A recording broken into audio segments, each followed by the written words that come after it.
नमस्कार दोस्तों, पिछले वीडियो में हमने बात की थी चित्त और ज्ञान शक्ति के विषय में।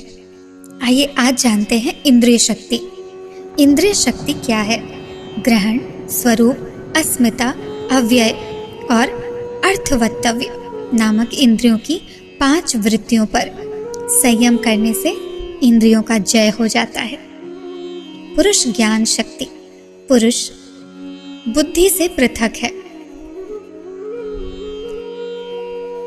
इन दोनों के अभिन्न ज्ञान से भोग की प्राप्ति होती है। अहंकार शून्य चित्त के प्रतिबिंब में संयम करने से पुरुष का ज्ञान होता है। तेज पुंज शक्ति। समान वायु को वश में करने से योगी का शरीर ज्योतिर्मय होता जाता है। नाभि के चारों ओर दूर तक व्याप्त वायु को समान वायु कहते हैं। ज्योतिष शक्ति क्या है? ज्योति का अर्थ है प्रकाश, अर्थात प्रकाश स्वरूप ज्ञान। ज्योतिष का अर्थ होता है सितारों का संदेश। संपूर्ण ब्रह्मांड ज्योति स्वरूप है।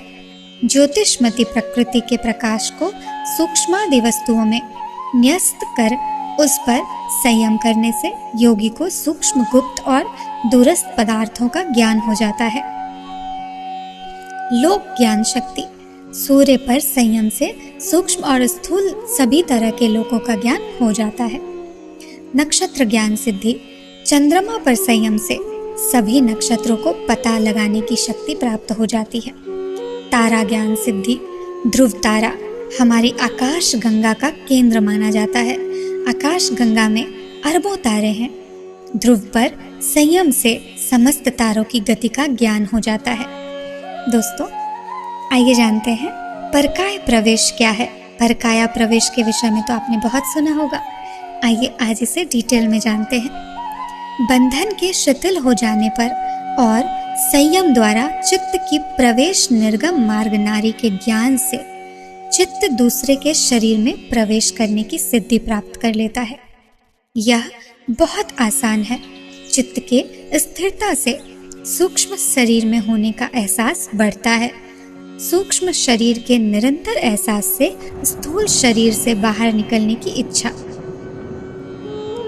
शरीर से बाहर मन की स्वाभाविक वृत्ति है, उसका नाम महाविदेह धारणा है। उसके द्वारा प्रकाश के आवरणा का नाश हो जाता है। दोस्तों, स्थूल शरीर के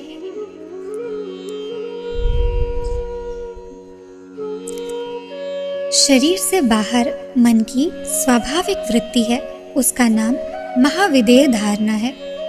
उसके द्वारा प्रकाश के आवरण का नाश हो जाता है। स्थूल शरीर से शरीर के आश्रय की अपेक्षा न रखने वाली जो मन की वृत्ति है उसे महाविदेह कहते हैं। उसी से ही अहंकार का वेग दूर होता है। उस वृत्ति में जो योगी संयम करता है उससे प्रकाश का ढकना दूर हो जाता है। आइए जानते हैं सर्वज्ञ शक्ति क्या है। बुद्धि और पुरुष में पार्थक्य ज्ञान संपन्न योगी को दृश्य और दृष्टा का भेद दिखाई देने लगता है। ऐसा योगी संपूर्ण भावों का स्वामी तथा सभी विषयों का ज्ञाता हो जाता है। भाषा सिद्धि। हमारे मस्तिष्क की क्षमता अनंत है।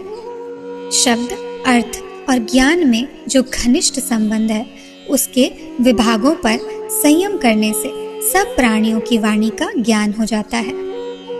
समुदाय ज्ञान शक्ति। शरीर के भीतर और बाहर की स्थिति का ज्ञान होना आवश्यक है। इससे शरीर को दीर्घ काल तक स्वस्थ और जवान बनाए रखने में मदद मिलती है। नाभि चक्र पर संयम करने से योगी को शरीर स्थित समुदायों का ज्ञान हो जाता है, अर्थात कौन सी कुंडली और चक्र कहाँ है तथा शरीर के अन्य अवयव या अंग की स्थिति कैसी है। इस वीडियो में इतना ही दोस्तों, मिलते हैं अगले वीडियो में। तब तक के लिए राधे राधे।